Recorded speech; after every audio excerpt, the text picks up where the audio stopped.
All right, I'm seeing some folks join in here, so let's go ahead and get started.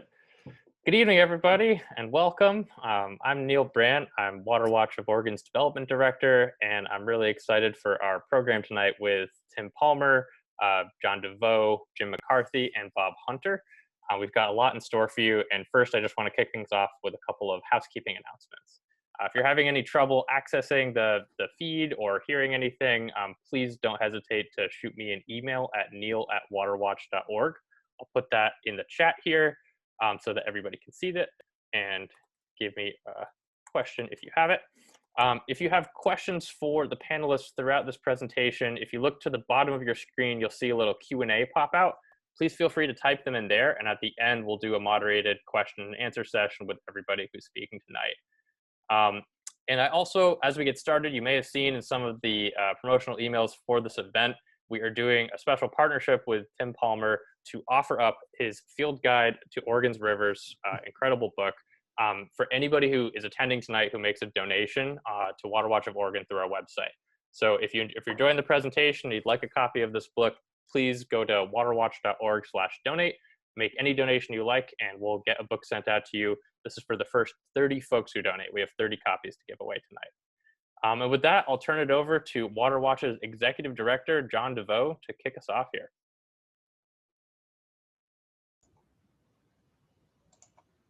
I have to unmute myself. Thank you, Neil, and thank you everybody for coming.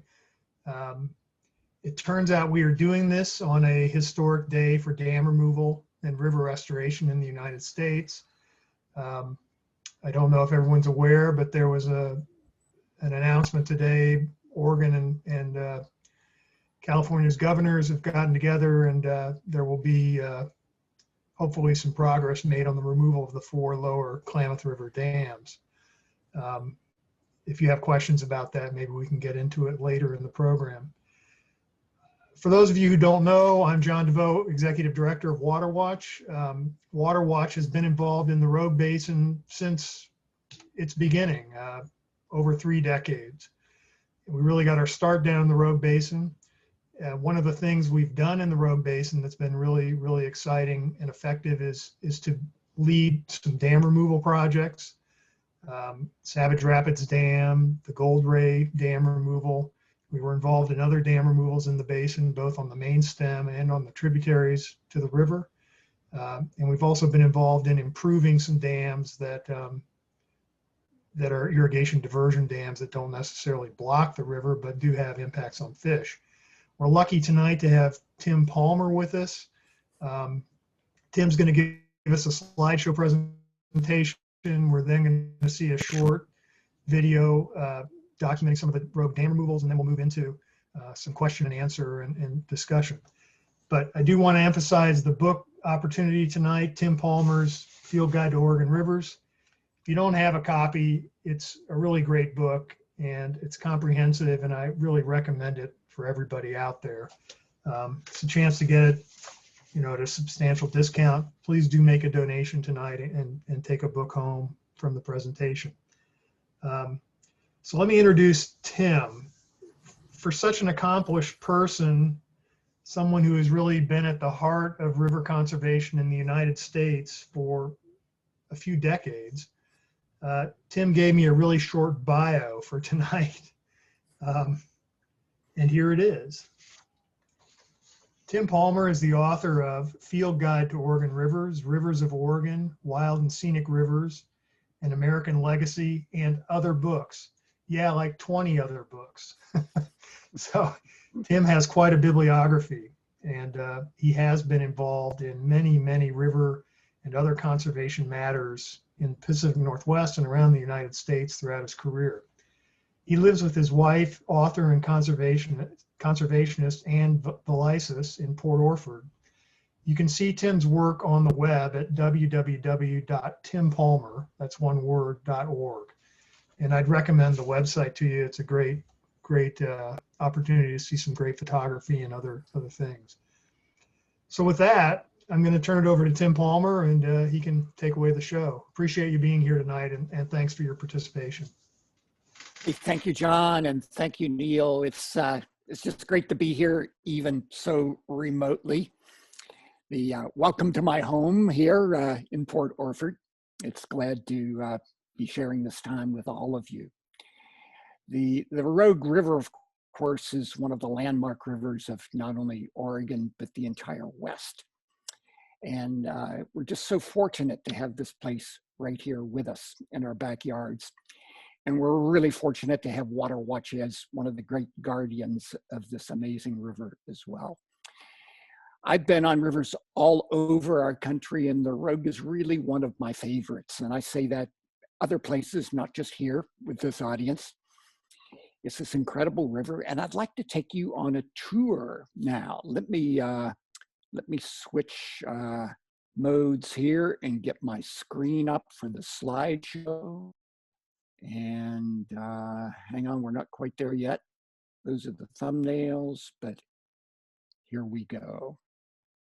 So from here at dawn on the Cascade Crest, let's just take a 20-minute tour down this river. We'll kind of pack 20 days into 20 minutes. How does that sound?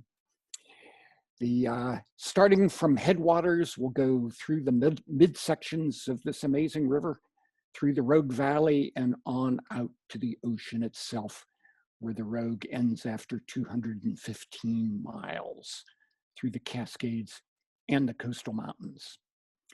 We start here at the top of the watershed on Mount McLaughlin, that incredible landmark that we all see even from Interstate 5 on locations between Grants Pass and Medford and Ashland. This amazing volcanic peak, the southernmost of the really big stratovolcanoes of Oregon, rises up to 9,500 feet, and the snowmelt off that Cascade Peak flows down the western side of that mountain into Butte Creek and other headwaters of the Rogue.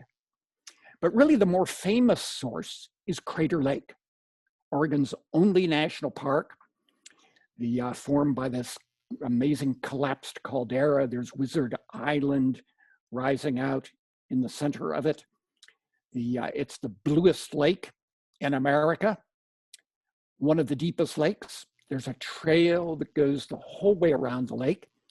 That's just amazing to do here when the spring snowmelt is still melting away. You look down at that 7-mile wide wonder of blue and you say, well, where does the water go? There's no surface outlet to this incredible lake.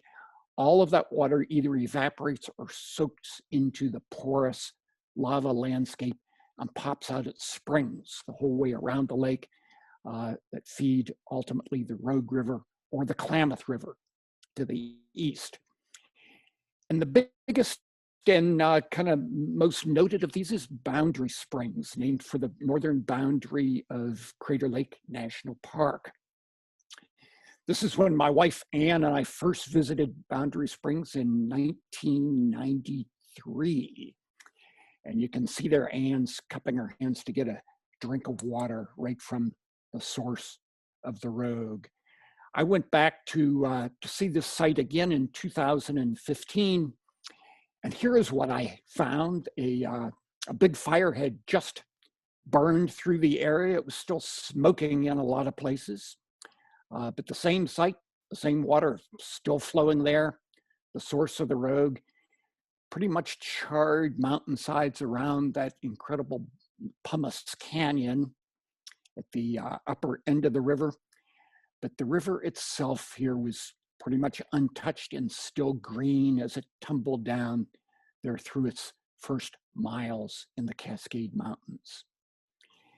It becomes this incredible descent through gorges of the upper basin here into deep green forests of western hemlock and mountain hemlock and red cedar and Douglas fir, on down into incredible geologic formations like this little inner gorge of basalt. There's a road that goes along this section of the river, usually up above it, as in this picture. But you rarely actually see the river from the road, and you never see the trail, but for 50 miles, it's down there alongside this amazing headwater reach of the Rogue. There's my bicycle along the side of the road there. I did this late in the autumn of a year when the nights were short. So I did it as day hikes, and I bicycled the shuttle each day back to my van, and then moved down 10 miles and did the next 10 miles the next day, the whole way through this great upper river. It's also a wonderful place to see a river of the Cascade Mountains in the winter, because it's just a gentle grade of the highway that climbs from Medford up toward Diamond Peak. So it's pretty easy to drive that, even in a big winter snowstorm like this one. And then you have just this wonderland of winter along the upper river there when you're lucky enough to get it there during and right after a snowstorm. Here's one of the incredible features, Natural Bridge, where the entire river drops underground through lava tubes, runs for 200 feet within the lava chambers, and then pops out again as this amazing spring of 200 cubic feet per second, the biggest spring you're ever likely to see there along the upper Rogue. It drops into Kelma Gorge and then into the backwaters of the first of only 2 dams that remain on this river, a hydropower dam at Prospect. The reservoir is only, I think it's less than a mile long. And below that is actually the steepest big drop on the entire river, this waterfall and cascade near the village of Prospect. Below that, we drop into the backwater of the second dam, and by far the largest Lost Creek Reservoir, a giant Army Corps of Engineers flood control project that's 327 feet high, impounding the Rogue for flood control. After the big flood of 1964, there was impetus to build flood control dams on the Rogue. 3 of them were planned, 2 of them were built, including this one. Here's the outlet of the dam, 10 miles further downstream. And now from this point out to the ocean, the Rogue is a free-flowing river for 154 miles, one of the longer free-flowing reaches of river on the West Coast. So Annie and I decided to put our raft and kayak in the water there and float the whole way to the ocean.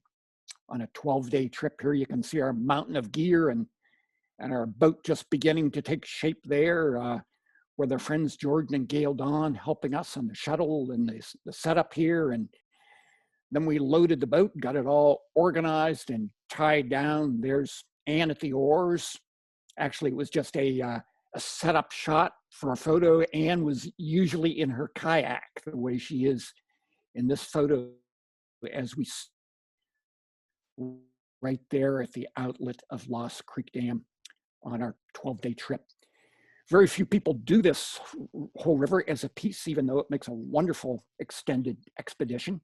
So we didn't really find much in the way of campsites along the upper river. We just find little spots wherever we could pull off and have enough room to cook dinner and pitch the tent. Here the second night, a larger gravel bar where we made camp, through miles and miles of this gentle flow of the river past Shady Cove onto Tuval State Park. But then you come to, amid all this kind of gentle, peaceful water, you come to the 2 gnarliest drops in the entire river. This is Nugget Falls, where you just drop into the top there and pull left if you can, and try to get up a little head of steam to punch through that big hole at the bottom. And then just a mile further downstream, Tillameek Falls. It used to be called Powerhouse. In its amazing 4-tiered drop here, it's a really interesting rapid because it's very difficult to see from the river. Well, you cannot see it from the river. And it's really difficult to scout it because there are actually islands on both sides. I managed to get these photos on a totally different trip with a telephoto lens from the road far downstream of this kayaker running the 4 drops here. He's dropping into the first one and the second one, and on down he goes. He's kind of eddying out there right in the middle and on through to the bottom of Tillameek, this incredible drop. And we did the same thing, here, and we didn't take any pictures. We were gripped for this drop, but here I am smiling at the bottom, happy to get through and ready to move on downriver.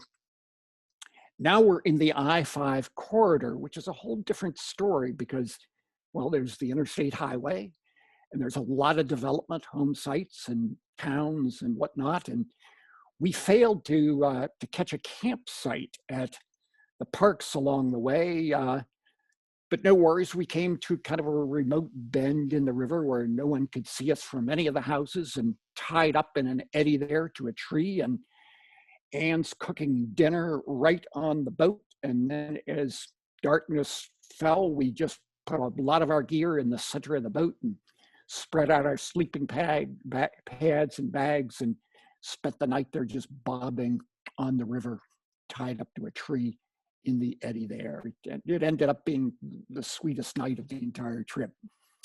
They're looking up at the stars on the river itself. Dam removals have been one of the great successes here of the Rogue, one of the terrific accomplishments of WaterWatch and other groups. And making the middle Rogue here with the removal of 3 dams, which I'll come back to a little later, is one of the really great river restoration projects, not just on the Rogue River, but in all of America. Getting rid of these 3 dams was really a major accomplishment. This is Savage Rapids Dam. Actually, years ago in 1992, Anne and I did as much of the Rogue as we could do then without having to deal with the dam, which meant putting it here at the base of Savage Rapids. Today, that's the very same site. You can actually see, check out the pine tree in the middle there. There it is, slightly to the left of the center on this shot. Basically the same scene there. We got rid of Savage Rapids Dam, which was serving no good purpose. And now we have a free-flowing river that allows salmon and steelhead to go back and forth the way they had done for the millennia. There's the remains of the dam that we floated right past. So salmon can now get up there. They were inhibited by the dam. Some got through, but most did not. Now these incredible Chinook salmon can make it the whole way up the Rogue and then the whole way up Bear Creek to Ashland, Oregon, without having to deal with the fatal hazards of those 3 old dams. At the mouth of the Applegate River, the Rogue gets wild again with these wonderful open spaces along the way, and then we start to cut through the heart of the coastal mountain range. There are only 6 rivers on the West Coast that transect the entire coastal mountain range.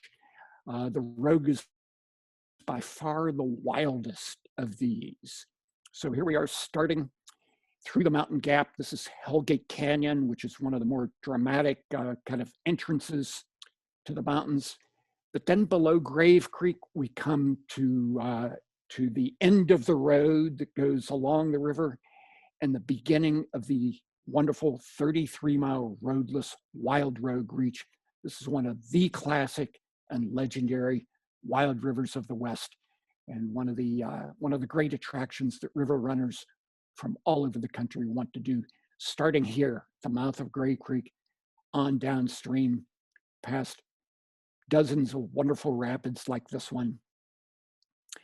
So we, in cutting through the Coast Range, we're also going through a really interesting mix of botany, because the Rogue's path kind of connects the vegetation of the high country, of the Cascade Mountains, even of the Sierra Nevada, which the Upper Rogue was once connected to geologically, the whole way through the coastal mountains with this mix of vegetation from all these ranges, from high elevation and low elevation. Here's the madrone tree, one of the beautiful broadleaf trees in this zone. Here's Darlingtonia, a carnivorous plant that lives off of insects that it traps. Here's the largest Douglas fir in Oregon on a tributary to the Rogue and Illinois River. So it's not only an incredible river, it's an incredible showcase of botany the whole way through the path of the stream. Wonderful rapids, like I said.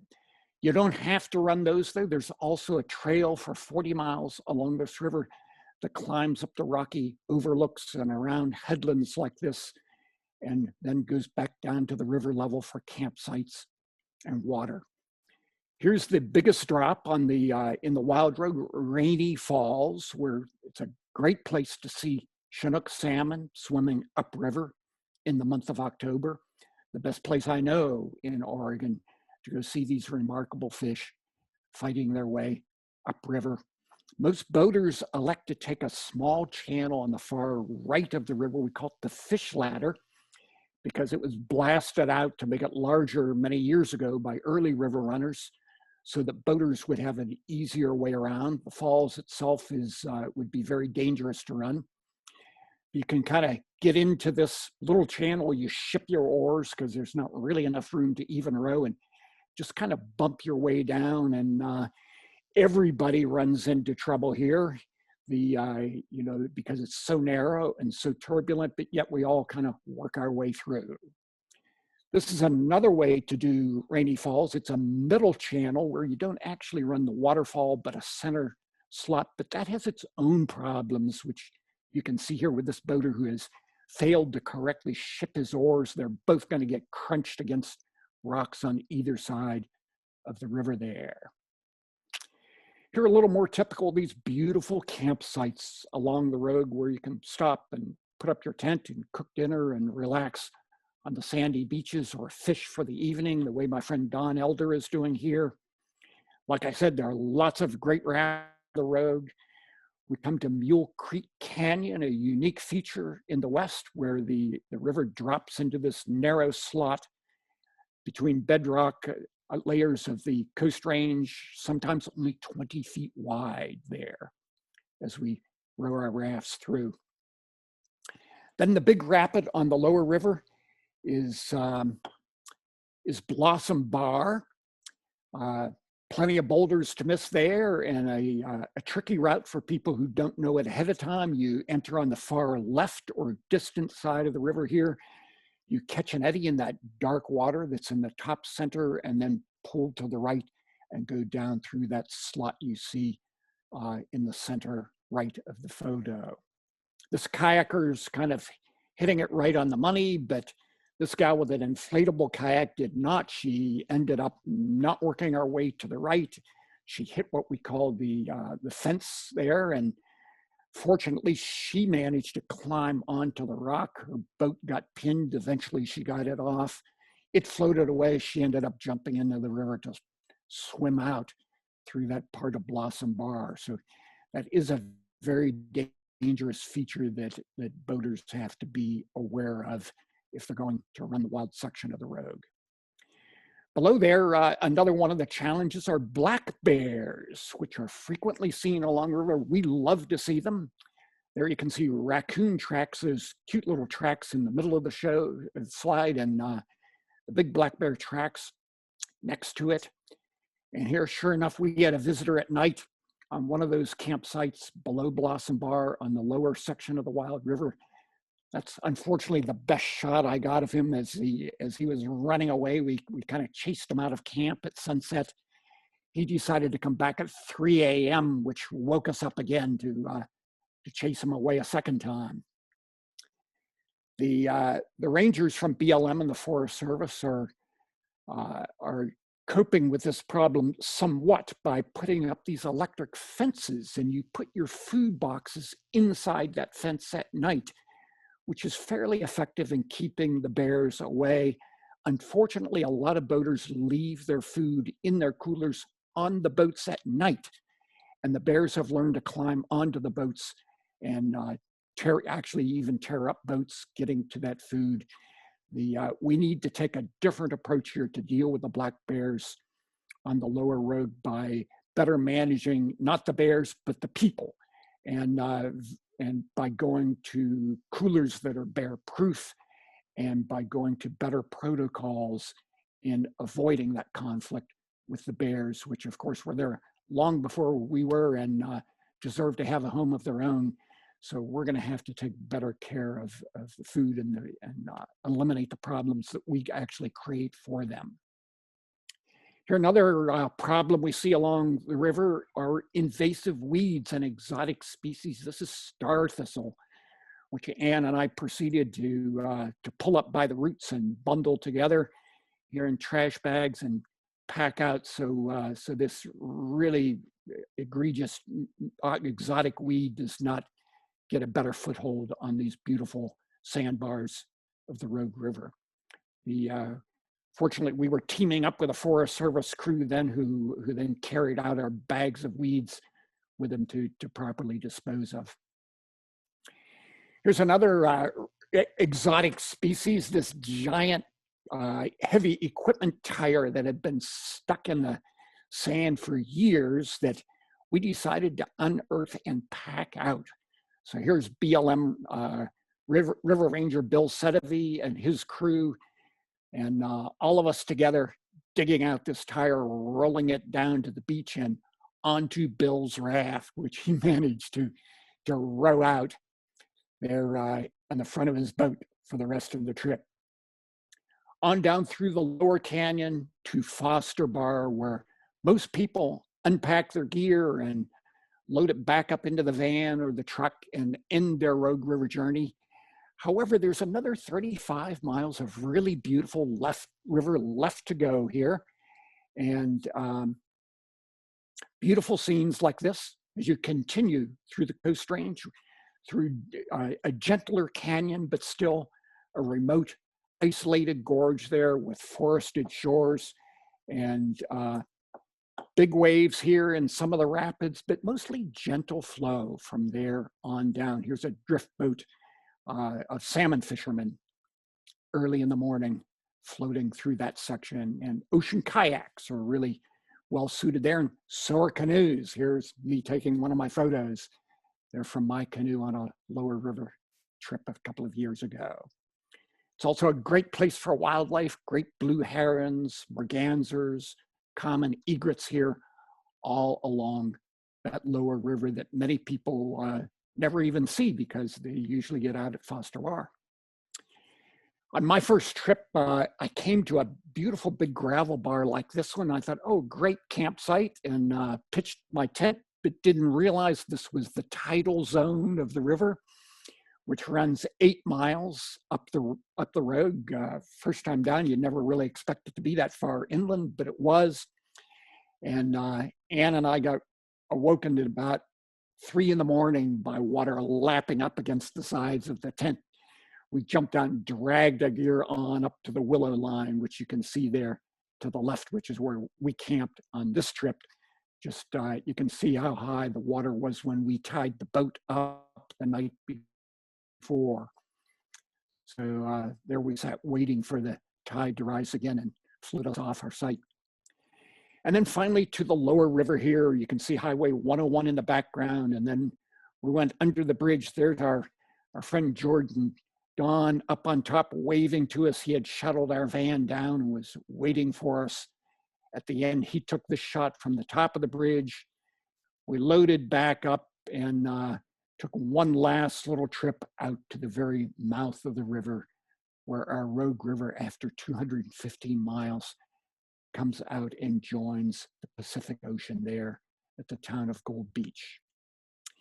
So that's kind of our trip downriver. But before I leave you here, I'd like to talk just a little bit about some of the big issues affecting this place, some of the big problems that we face, and some of the opportunities that we face here in the future, looking out across this amazing watershed. Pardon me. So, of course, a river is made up of its entire watershed. So everything we do to the land in that watershed ultimately affects the streams, usually through tributaries. So the health of these side streams is also a big concern of ours, not just the main stem, but all of the waters that flow into the Rogue, including Tate Creek here in the lower canyons. Here's Bear Creek up near Ashland before it got burned out here last summer at a beautiful frosting on the trees there one winter morning. Here's the South Fork of the Rogue and Butte Creek and the Applegate River just below Applegate Dam. And here's the Illinois, the largest tributary, this incredible wild stream, one of the wildest rivers on the West Coast, through its 30-mile roadless canyon as it goes down toward Oak Flat on the lower Rogue, and through its big Class 4 and Class 5 rapids, one of the real challenging river trips in the West there in the spring of the year.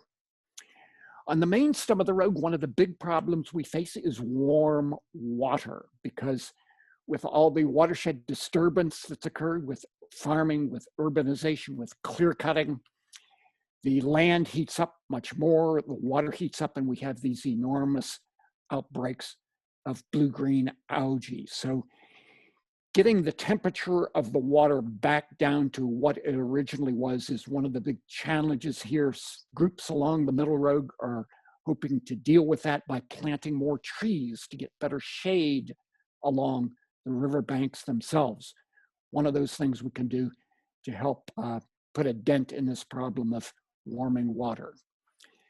No LNG, the Jordan Cove liquefied natural gas proposal, and its 230-mile pipeline would cross the Rogue and actually cross nearly 400 streams in southern Oregon, with definite impacts on those streams, and also with a lot of problems where the actual plant would be built on Coos Bay here, right ground zero of a tsunami zone, ground zero of a magnitude 9 earthquake, which is pretty much inevitable along our Pacific coast in probably the not too distant future.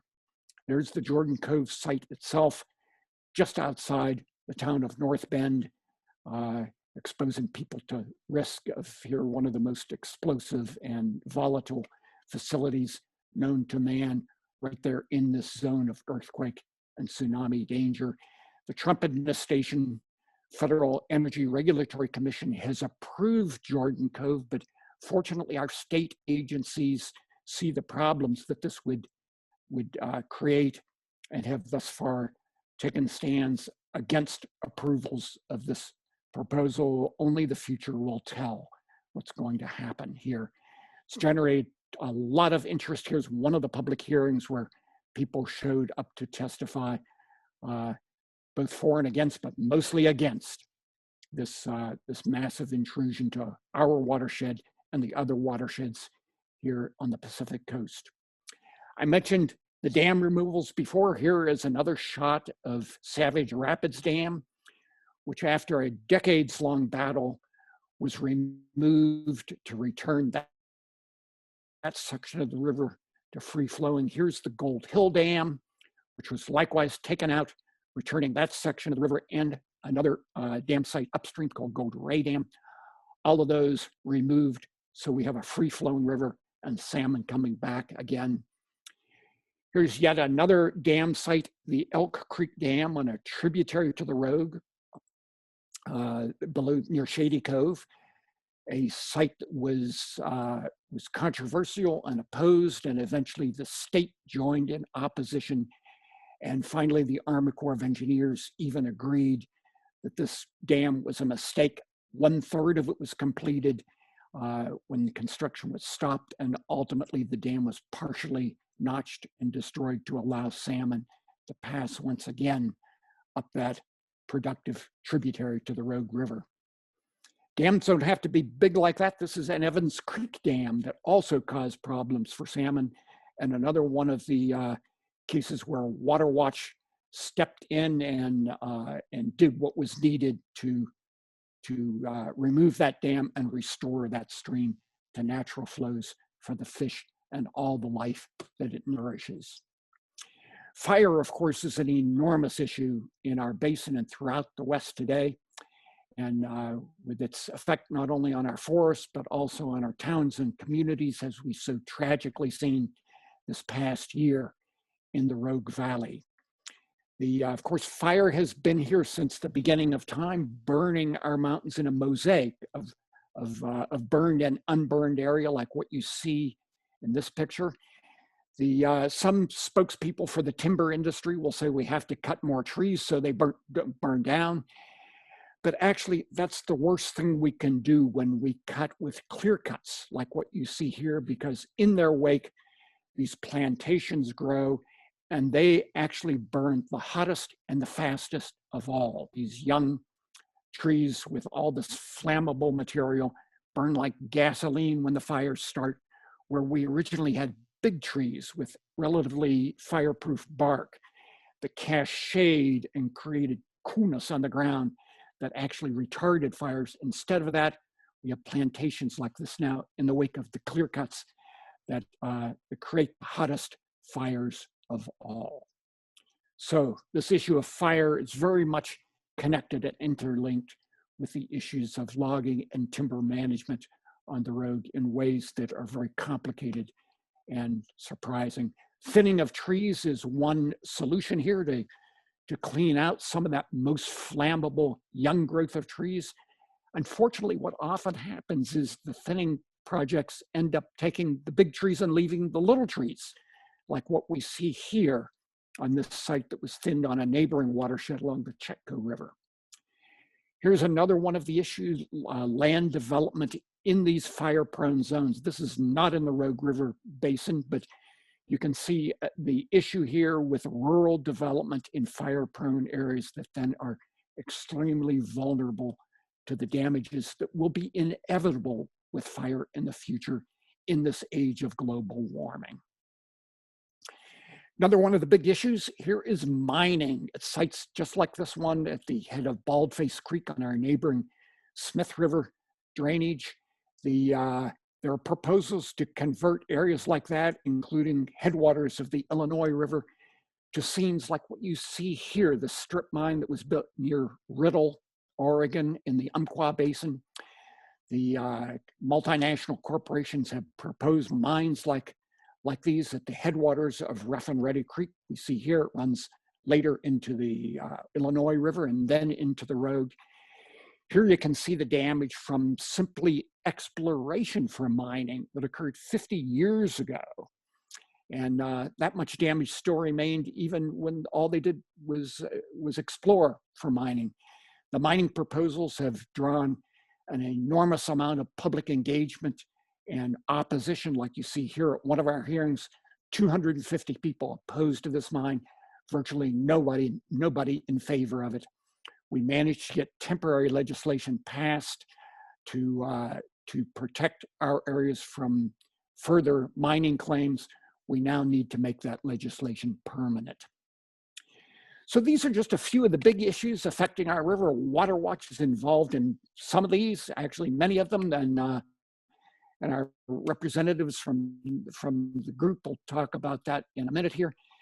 So I would just say here in closing to just engage in this amazing place in our backyard. Learn what you can about it. There are field trips that groups stage here to look at the nature of our area and some of the proposals of what might happen to it.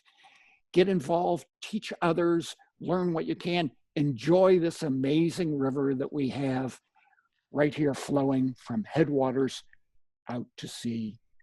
Our own backyard, our own incredible Rogue River. So thank you so much for joining me here tonight.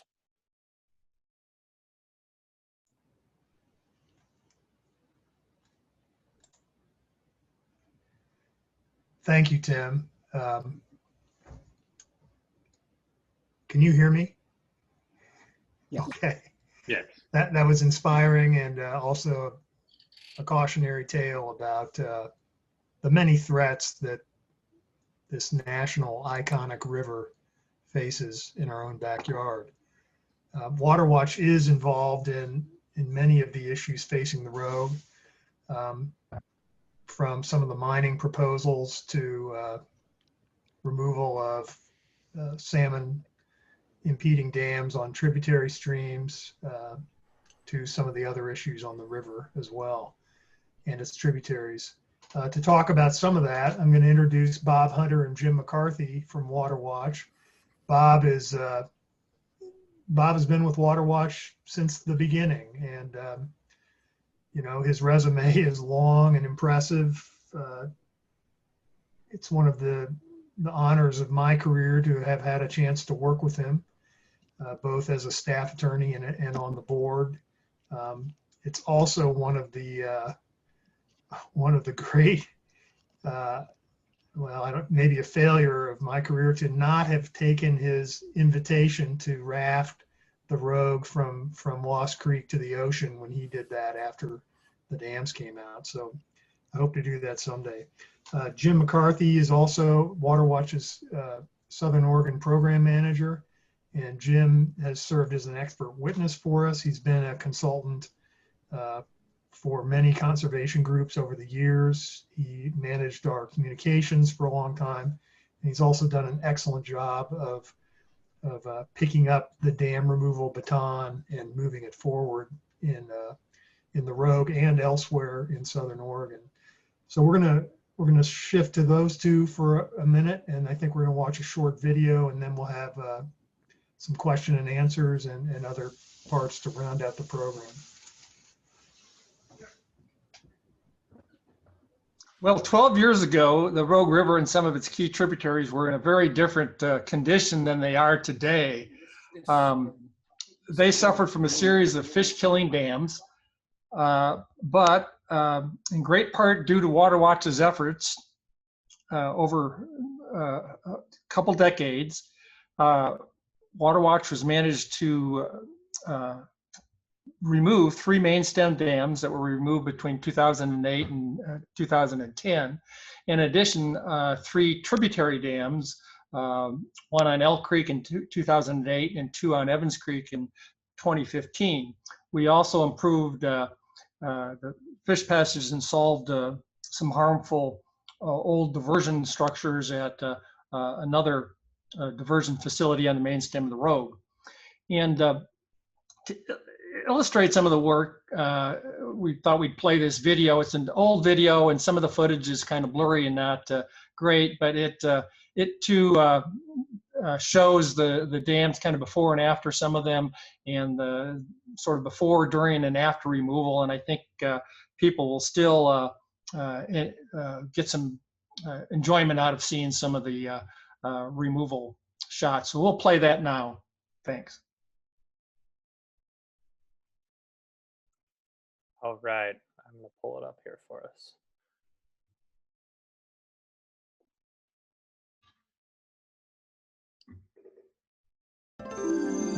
WaterWatch is one of Oregon's premier river conservation organizations, with a long list of incredible accomplishments that have protected and restored rivers across the state.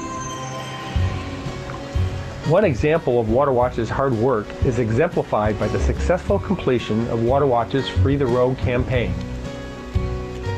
For decades, the Rogue River and its fish have suffered from a series of dams and water withdrawals that have put the river and its fish at risk. 4 of the most harmful dams were Savage Rapids Dam, Elk Creek Dam, Gold Hill Diversion Dam, and Gold Ray Dam. WaterWatch had a vision of a Rogue River that runs free for 157 miles and continues to be a salmon and steelhead stronghold for generations to come. Thanks to WaterWatch's years of hard work and dedication, this vision has now become a reality, and one of the nation's most significant river restoration projects is now complete. On October 9, 2009, after a 20-year campaign led by WaterWatch, the #1 fish killer on the Rogue River, Savage Rapids Dam, was removed.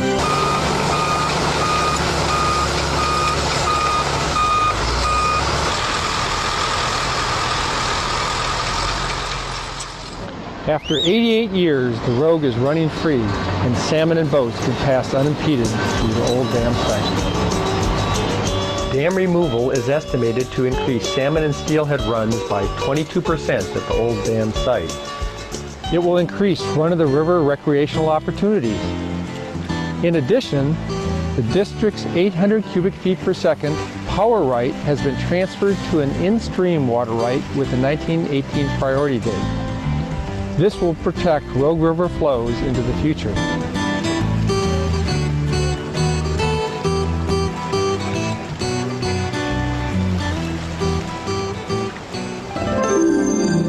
WaterWatch advocated for years to notch Elk Creek Dam, a partially completed dam that served no function other than to block fish passage on one of the Rogue River's most important salmon and steelhead spawning tributaries.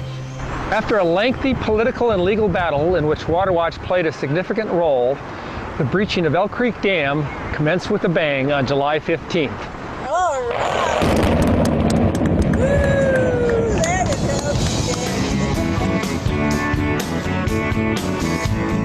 Salmon and steelhead can once again access Elk Creek's wonderful spawning habitat. The Rogue's second most harmful dam, the Gold Hill Diversion Dam, also came down in 2008. This successful dam removal was modeled after WaterWatch's work at Savage Rapids Dam. Rather than face litigation, the city of Gold Hill instead elected to remove the dam and replace its water intake with a new pumping plant. The pumping plant was installed, and now the dam is gone. Just upstream of the city of Gold Hill's diversion dam is Gold Ray Dam. The dam's ladders were inadequate and did not safely pass fish. WaterWatch helped build political support for dam removal and helped Jackson County, the dam's owner, secure a $5 million stimulus grant from NOAA Fisheries Restoration Center that allowed the dam to be removed in 2010.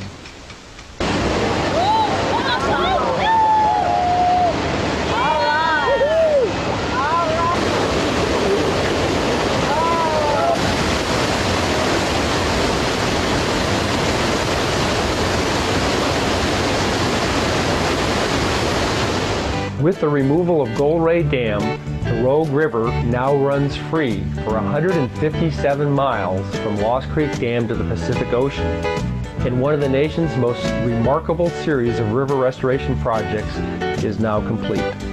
These successes would not have been possible without WaterWatch's leadership and long-term commitment, and without the financial assistance of WaterWatch's members and supporters.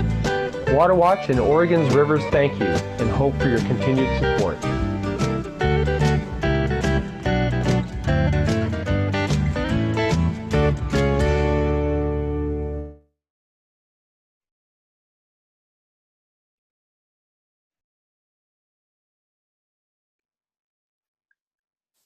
Right. Bob, thank you so much for the introduction to that video and for all of your work to remove those 3 dams.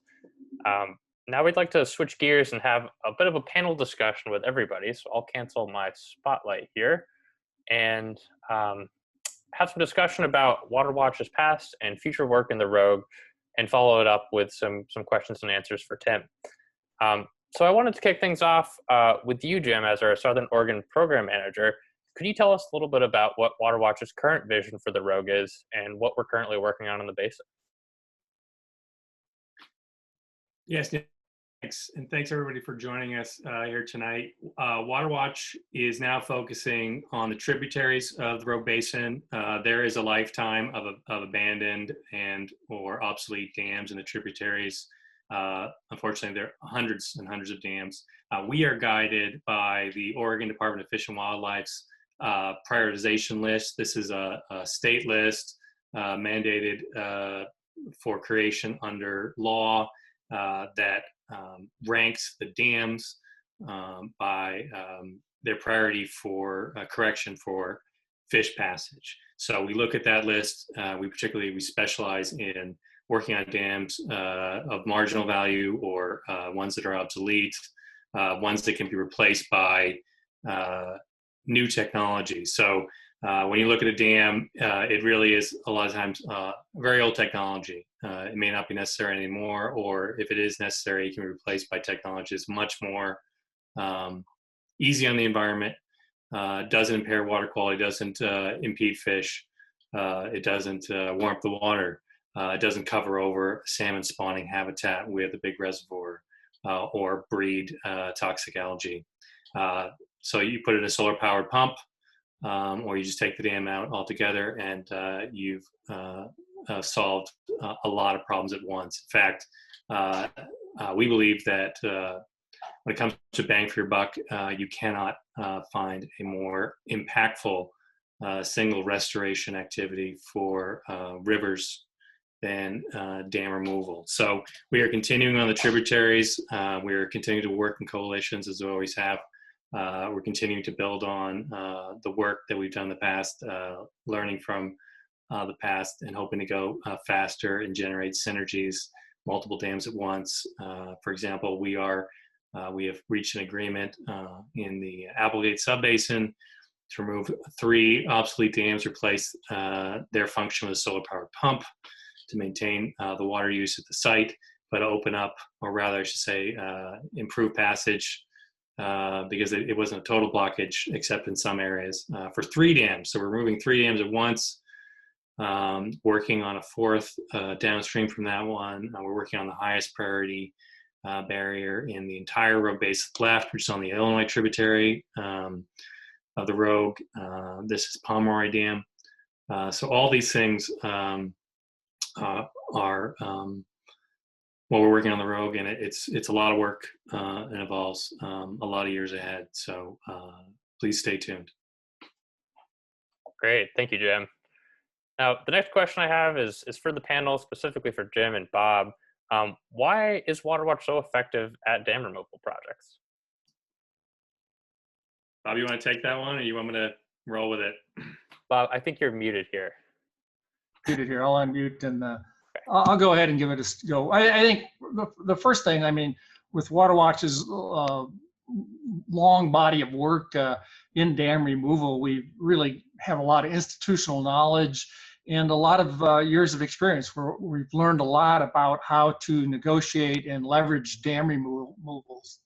And I think it's also because, you know, we've got a lot of legal experience on staff. We also partner with groups like Earth Justice that have legal experience, especially in terms of the Endangered Species Act. We're able to leverage dam removals by being willing to enforce the law and reach agreement. We've also been very successful in securing funds for good projects and also working with partners. I mean, when we talk about the Rogue dam removals, there's a lot of groups and state and federal agencies that have been involved and really helped us out with these projects. And so partnerships and coalitions are extremely important in getting to these dams and working with state and federal officials. We've worked closely with Brian Barr, who used to be with GEOS Institute and now with Rogue Valley Council of Governments in implementing many of these projects. And I think last, and I think the most important thing, I think, in terms of our organization, WaterWatch takes a long view, and we're willing to stick with a project for a long period of time. We're very persistent and very dedicated. Some of these projects take a long time to tee up. There's always unexpected hurdles to work your way through and problems and solutions, but WaterWatch sticks with it and is able to find a way to get the job done. Yeah, I would just add to that it really has been a tradition of learning at WaterWatch and learning how to go faster. So as Bob described, it really is kind of a turnkey operation where we go from the initial investigation of the dam all the way to completion of its removal. So we're participating in the project all the way through.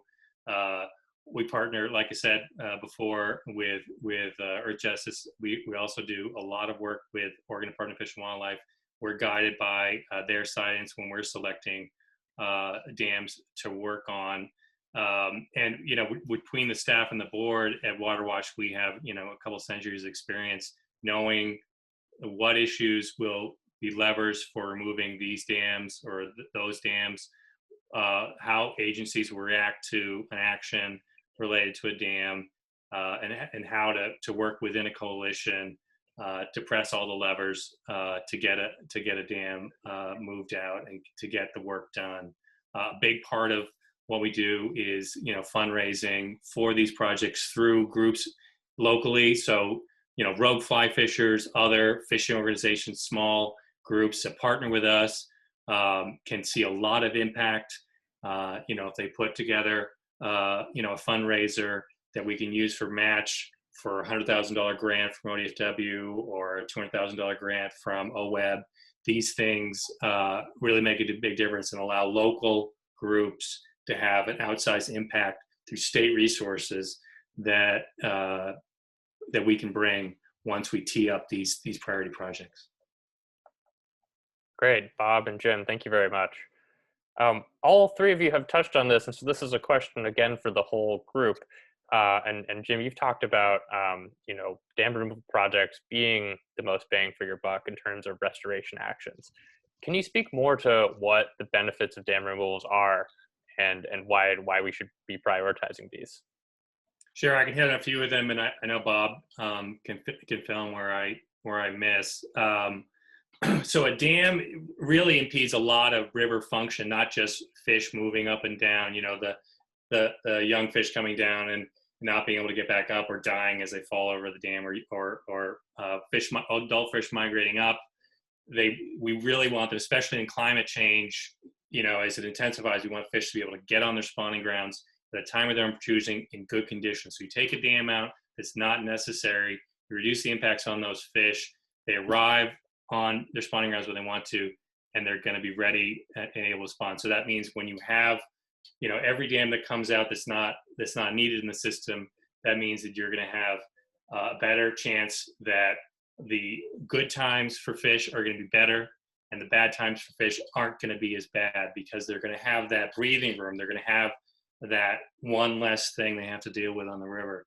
There are any number of other, river processes that a dam interferes with. Like a dam is a major blockage to the migration of gravel downstream. This is necessary for so many parts of river function, but it's for salmon reproduction too. So if you take that dam out, you're going to get better spawning gravel migration downstream. You're not going to have to do things like load dump trucks up against with gravel, and dump it in at the base of a dam, as we do in a lot of places in the Pacific Northwest.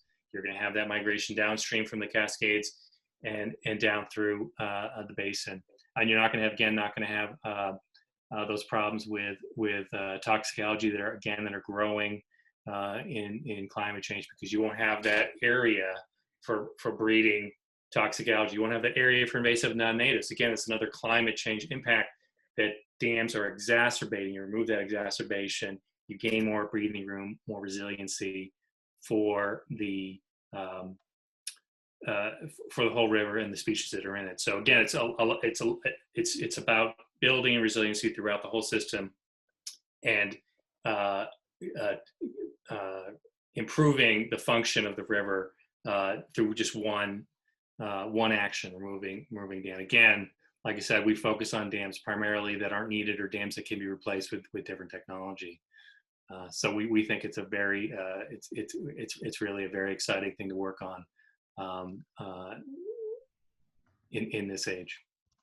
I think the only thing I'd add is it is just really darned exciting to see how quickly a river restores itself once a dam comes out. I mean, the sediment gets flushed out, stuff starts growing the banks. We've had experiences with the removal of Savage Rapids and Gold Ray Dam, where within a couple weeks of the removals, there were salmon spawning in the old reservoir pools that had previously been inundated. After the removals, we started to see fish get up to the hatchery 2 weeks earlier than they ever had before. In some of the tributaries, we were seeing salmon and lamprey in places that ODF&W had not seen them before. So it's just, these are permanent benefits that you see instant results, and it's really rewarding to see. That's right. That's a great point too, because you make the investment, you get the deal done, the dam is out, and you don't have to pay to maintain. It doesn't have to be something that you come back and you have to have a steady budget. You have to have federal appropriations, state budget. You remove the dam, you've got it out, and then you move to the next thing. And the river provides the benefits for free at that site. Thank you, Jim, and thank you, Bob. Tim, is there anything you'd like to add here? Oh, sorry, I think you're on mute. Jim, I think you're on mute. How's that? Back on? Yeah, you're good. Yeah, okay. No, not really. I mean, you guys covered it. It's just, I'm just grateful WaterWatch is there to do all this work. Great. Well, and the Rogue, yeah, let me add that, yes, the Rogue's kind of a poster child, not just in Oregon, but in the West and in the nation, because so many people know this river. It's got this legacy of use. And to see the people here taking care of this place and restoring major aspects of this river and its health is just heartwarming, and it's a great example for the rest of the country that that we've got going here. So let's keep it going. Awesome, thank you, Tim. We've got some questions lined up here that I'd like to get to, and I just want to take a moment to direct folks to Tim's website here. Let's see, play from current slide. As John mentioned at the beginning, you can see more of Tim's work and his books at his website at www.timpalmer.org. And in just a moment, I'll put that link in the chat. And again, we do still have books left. These wonderful copies of Field Guide to Oregon Rivers. This is far beyond a field guide. Rather than just telling you a place to park and go hiking, it gives you the history of the river, the conservation work that's been done there, how climate change is impacting it. There's really a lot of depth in this book. And I would encourage people, if you're interested in getting a copy, to please support WaterWatch by going to www.waterwatch.org/donate, making a donation of any level, and we'll ship a book to you. I've been keeping an eye on them as we've been doing this presentation. We still have over 20 left. So please, if you're still watching and would like to get a copy of this, please consider supporting WaterWatch with a donation. And with that, I'll turn it back over, and we'll bring John back in here as well, and we'll wrap up with some questions here. I'm just going to go from the top, and I think a couple are directed to Tim, and some others may just be to the whole panel. So first, Tim, we have a comment from William C. Bradbury. He says, "Tim, I love your rogue trip, and he can't wait to go again." This is from Bill Bradbury and Katie Amon. Thank you, Bill and Katie. An anonymous attendee. Talk about inspiring. The work, the lifelong work of Bill Bradbury and his wife Katie. To protect our place and have a better Oregon in the future. It inspires me, and I think it inspires everybody who knows them. Thanks, Tim. I have a question just for you, Tim. An anonymous attendee asks, "Hi, Tim. Thank you for all your inspiring photography and writings. As someone who has traveled so many river miles, what river or rivers do you have your eye on for future trips?" Well, of course, the Rogue. I can't get enough. I did a lot of all of the long trips in Oregon for the book that I wrote. And I've now written a field guide to rivers of the Rocky Mountains. And I've done most of the long trips there, but not quite all of them. And so there are a couple of rivers in the Rocky Mountains that I would like to return to do long expeditionary trips. If you get the drift here, what I really love are long river trips, not just day trips. They're great, they're fine, but I just love packing up and going for the length of the river, for a week or two, or sometimes a month. And so in the Northern Rockies, there's a long reach of the Clark Fork, the Bitterroot that can be done that I haven't yet done. Actually, the one trip I have planned for next year, though, is a 420-mile trip on the Salmon River of Idaho, which I've done that trip twice before. I did it 10 years ago, and I want to do it one more time. So I think next summer will be it. Great, that sounds wonderful. So the next question I have here is from Joel Ofoff, and I think this is for the whole panel. Joel is asking, has the average river temperature of the Rogue increased as the Lost Creek reservoir levels have diminished? Well, I'll just try to take that one. The Lost Creek reservoir, in some ways, it fills every year, so it hasn't really diminished. It gets really low this time of year. We've been in a drought. It still keeps a basic flow in the Rogue River of about 1,250 cubic feet per second at the old Gold Ray Dam site. And the Lost Creek Dam has changed the temperature regime in the Rogue River. In some cases, in the summer and stuff, it cools down the river and helps salmon survive in the canyon. but it actually warms up the river in the winter months and times like that. And so we have some issues with salmon eggs and hatching too early and fry coming out when it's more dangerous. So it's still kind of an experiment on the Rogue with the changes that dam makes on the river. Yeah, that dam is a lot like other dams in that it changes the temperature regime in the river. It's not an absolutely natural temperature regime. One thing that's somewhat unique about that dam is that when it was the law was passed for building it, there was an allocation for fish. So, unlike our neighboring basin, the Klamath, where it's been, decades-long fight to get enough water in that river to keep fish from dying in mass in droughts. There is an allocation in this unfortunate unnatural regime, but there is at least some accommodation for fish within it. I mean, there are great impacts from that dam, but there is allocation for fish flows in that dam, which if dams are going to stay, certainly that'll be first on my list for things that every dam should have is an allocation for fish. Great, thank you, Bob and Jim. The next question, Connie Peabody asks, how many wild and scenic rivers do we have in Oregon? I should probably know the answer to this, but I'll turn it to the panel. I don't know that answer. I'm sorry. I'll be the one who pleads ignorant to that. We don't work on federal wild and scenic legislation. We support it generally, but that's not a policy thrust that we focus on.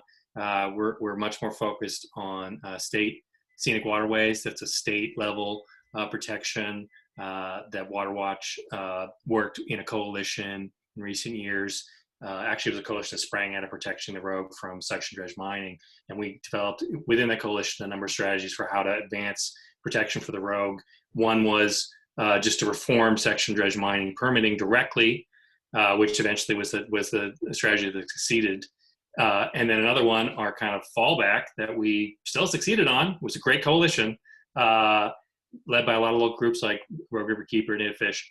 WaterWatch was in there as well. Obviously, there were a number of folks from all around the state who helped push, but we revived the State Scenic Waterway Act or application of it by state government. It had been passed by voters in a referendum years ago, and then it fallen into disuse. They were supposed to nominate 2 every year, and so as part of that push, we got a promise from the governor's office to bring that law back, which brings a number of protections that the federal wild and scenic doesn't. Ideally, we like to see federal and state designations in all these amazing stretches of river that we can. But WaterWatch really focuses on the state scenic waterway ones. And I'm sorry to say I don't even know how many state scenic waterway designations there are in the state, but there aren't enough. And there aren't enough federal designations either. I'll say we're up to 22 or 23 state scenic waterways. I could be wrong on that, but the new ones are on the Molalla, the Chetco, the Nehalem, and Tim, you're going to have to help me here if there's another one I'm missing. But those are new ones, and the beautiful thing about the State Scenic Waterway Act is it declares that the highest and best use of the water in those reaches is for recreational, scenic, aesthetic, and the purposes of the act. So it can be a strong tool to protect stream flows in those reaches that are designated. I think I can take that, Neil. The National Wild and Scenic Rivers in Oregon, we have more rivers designated in this program than any other state. Unless you count the really, really small rivers, like a lot of tributaries are named for some basins. If you do that, California is more because virtually every tributary to the Smith River is included. But we have roughly 90. To get the exact figure, go to my book, Wild and Scenic Rivers: An American Legacy. But we had about 60. The Rogue was one of the very first. The Illinois in 1968. The Illinois was added in 1984, which stopped a dam, Buzzards Roost Dam, that was proposed there. And then in 1988, about 55 rivers were added all at once. It was the biggest action to increase the wild and scenic river system ever in one swell swoop. And just one legislative action.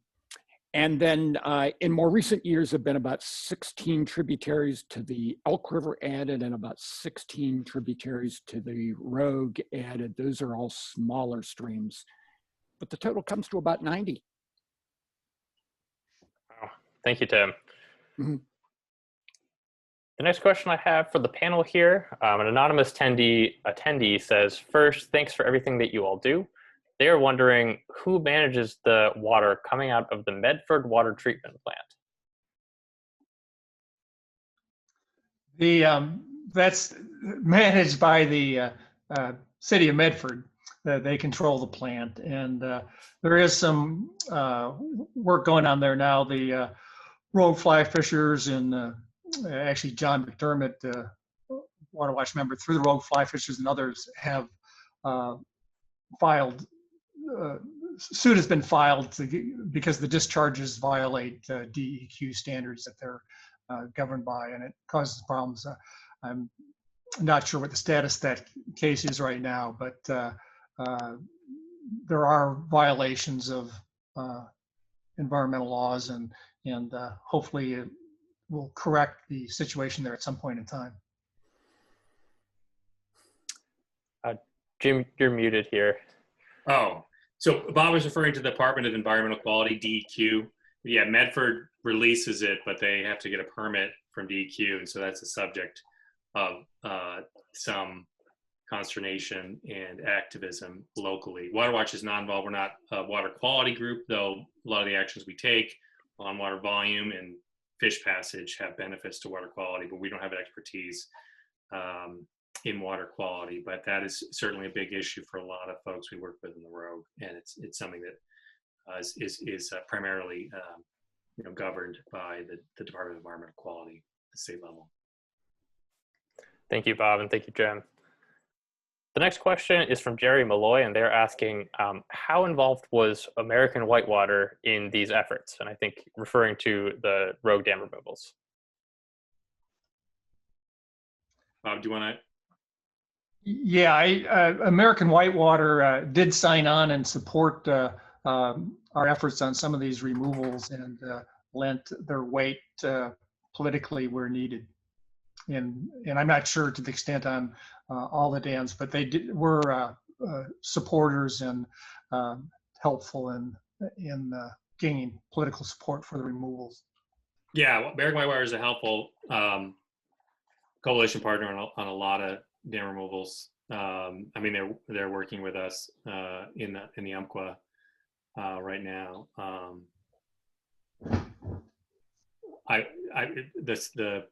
The removals in the video are a little bit before my time, so I'm sorry I can't speak to the involvement of American Whitewater in that. Great, thank you. I have a couple questions in the chat here as well as the Q&A, so I'm going to bounce back and forth a little. Kai Allen asks, he says, development, water use, withdrawal, and climate change related demands seem really pressing. What can we do, especially related to wild and scenic river designations and river values?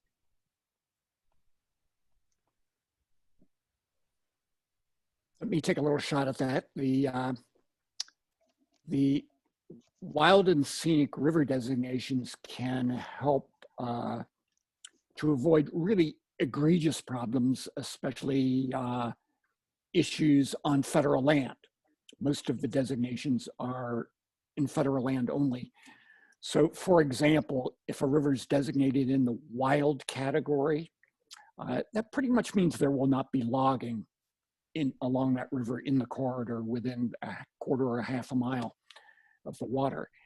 And so that can have a really positive effect in the issue of global warming, because we have more shade, the whole landscape is shaded, the tributaries are shaded and all that. So that's definitely a plus. It means there'd be no dams built. We don't really see new dam proposals now on the road, but it could happen again. And those, as Jim has described, have definitely great problems for water temperature. So those are a couple of the things that come to mind with wild and scenic designation, but in a broader sense, planting trees along the river, along tributaries, really anywhere, can go a long way towards shading the waters and making them cooler, reclaiming the damage we've done through clear cutting and land development.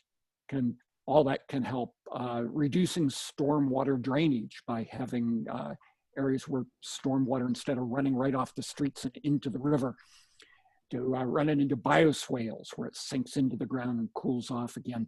All of those things can help. So there are a lot of things that we can do that relate to climate change.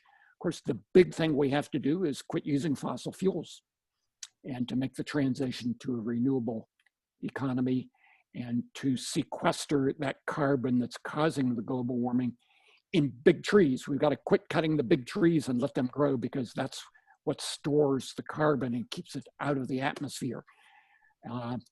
So all of these things are interconnected on the issue of climate change, which of course is going to be the great issue defining the future for us.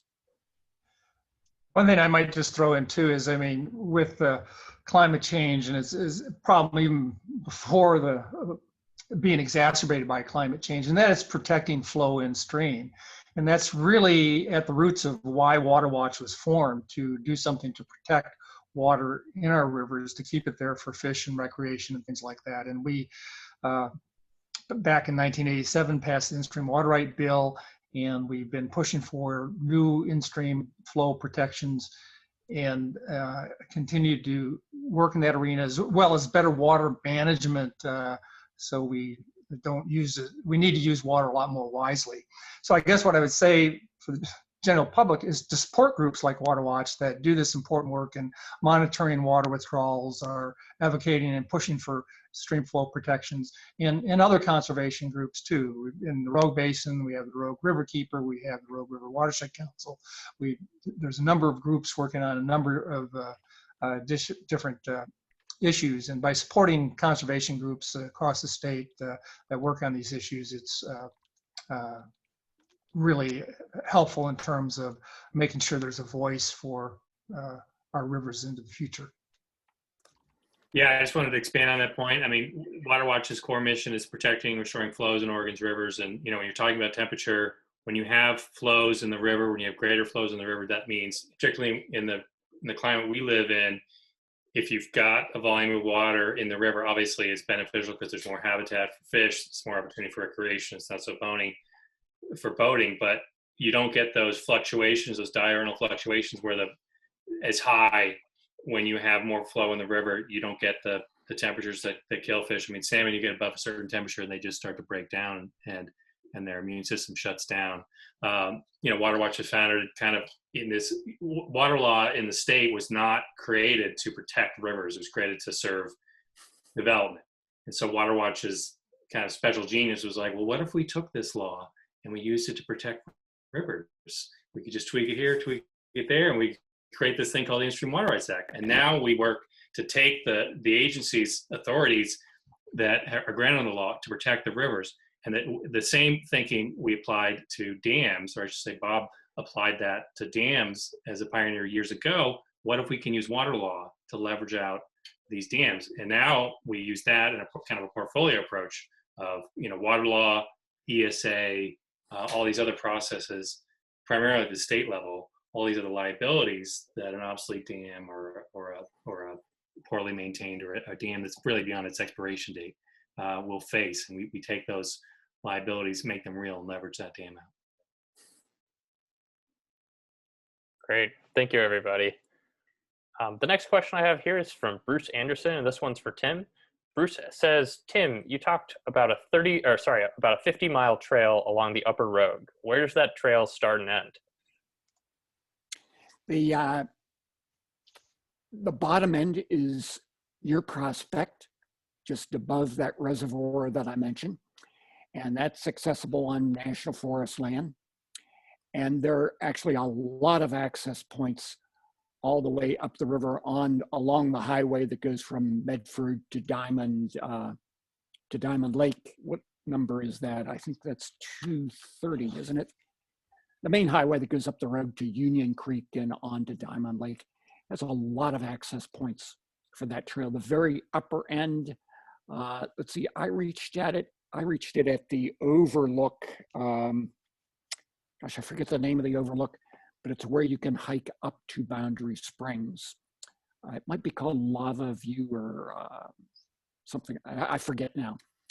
But it's a major pull-off on the main highway to Diamond Lake, and that connects to the very upper end of that trail. The Forest Service has a good map of the whole thing, so you can stop in at the Forest Service office and pick that up. It's a great trail. You know, it's a great trail. It's very underrated. I think it's one of the best riverfront trails in the West because it just shows off so much of that beautiful river and deep forests and waterfalls and lava tubes and just endless wonders along that trail. I highly recommend it. Nice. Yeah, it certainly looked gorgeous in the photos in your presentation. I have another river trip question for you from Brian Scholl. He asks if your dam to ocean trip was in the spring or the fall, and what a minimum number of days would be needed to do this trip.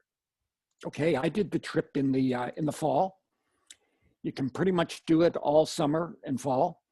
Water gets really low some years. We actually had very low water the year we did it. I think it was 2015. And so, I wondered if it'd be kind of iffy in places like Tillamook Falls, but it was not. It was all just fine. So yeah, you can do it all summer and fall, even in the winter if you wanted. And I think our trip was 12 days. Let's see, it's 157 miles.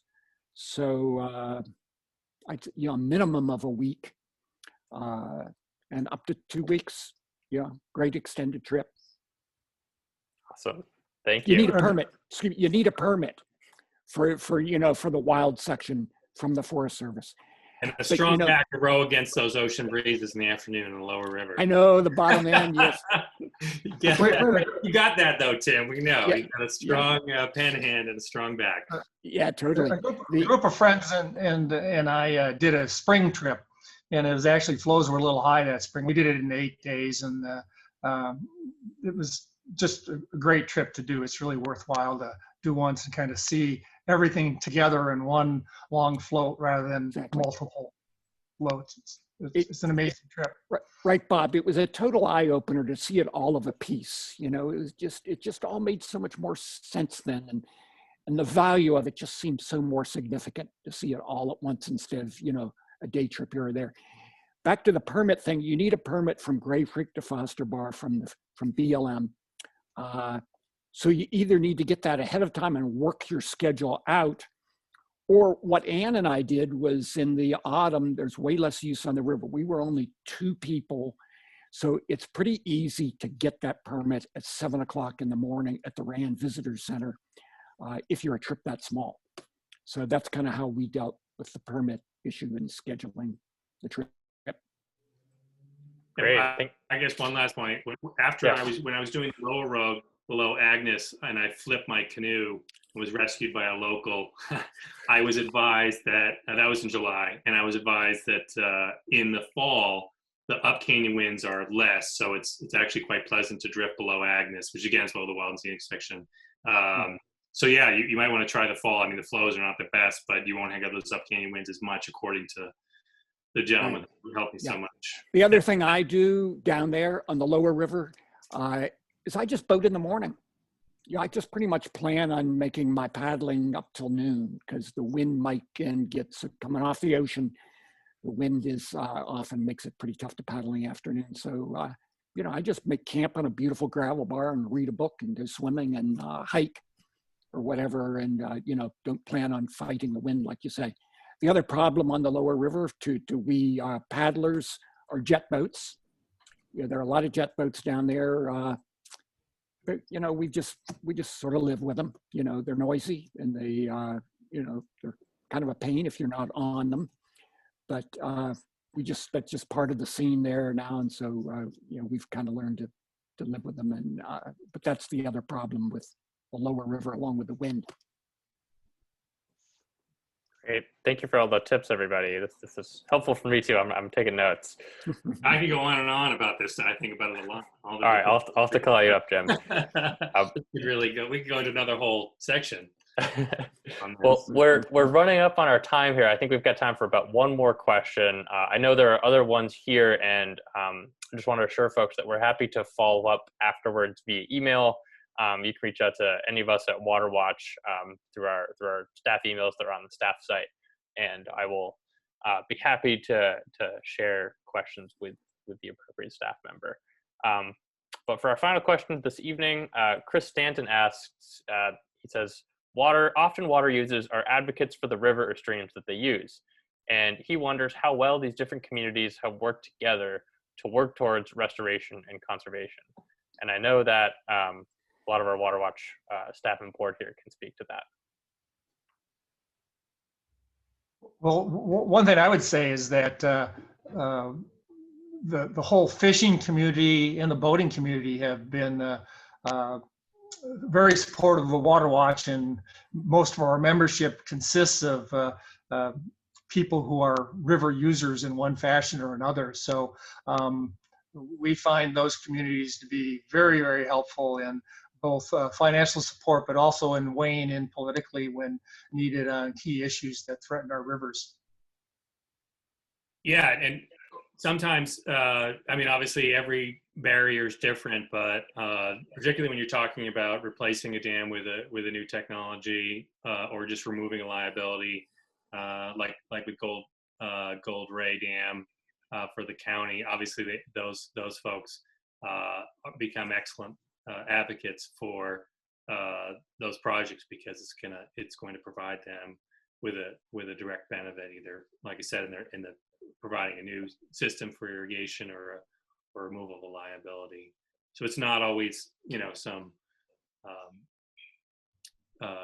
fight. It's often just a collaboration from beginning to end, or it starts out as a fight and ends up with a collaboration. Yeah, I think the Savage Rapids experience is instructive on this. I mean, it was a long fight with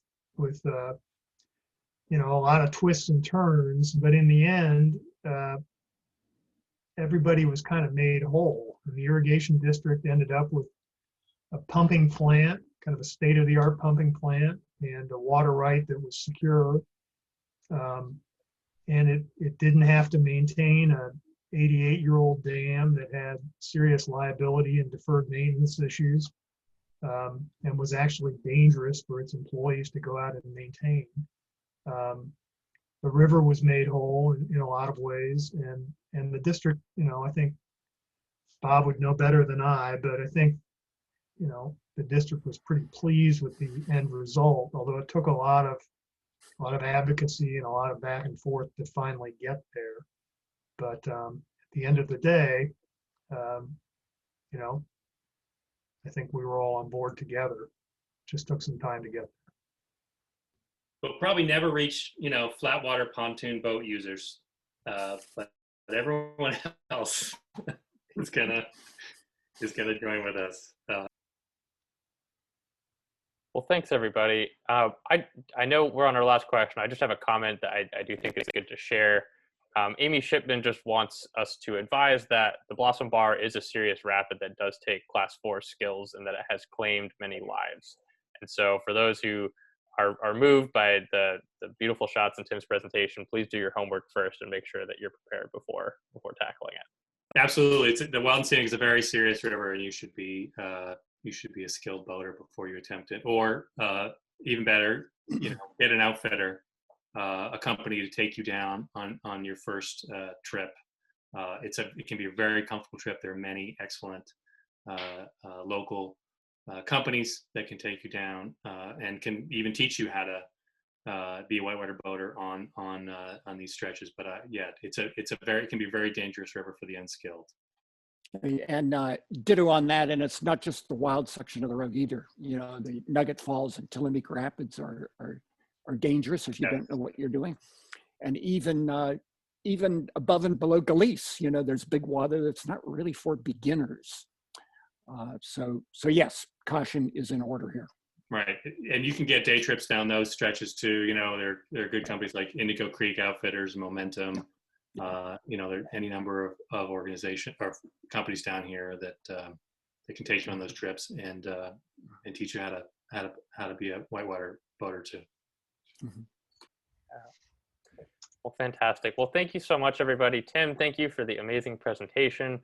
Bob, you. John, and Jim, thank you all for coming and talking about WaterWatch's important work on the Rogue. And to the folks who've stuck around to the Q&A, thank you so much for joining and for participating in this webinar. We really hope you enjoyed it. We're in the works of setting up hopefully 1 to 2 more before the end of this year. So keep an eye on emails from WaterWatch and stay tuned as we get those set up. And for those who do have questions, again, please don't hesitate to follow up and reach out. We would be more than happy to take them and answer them via email or share a phone call at some point. So with that, thanks everybody, and hope you all have a great evening.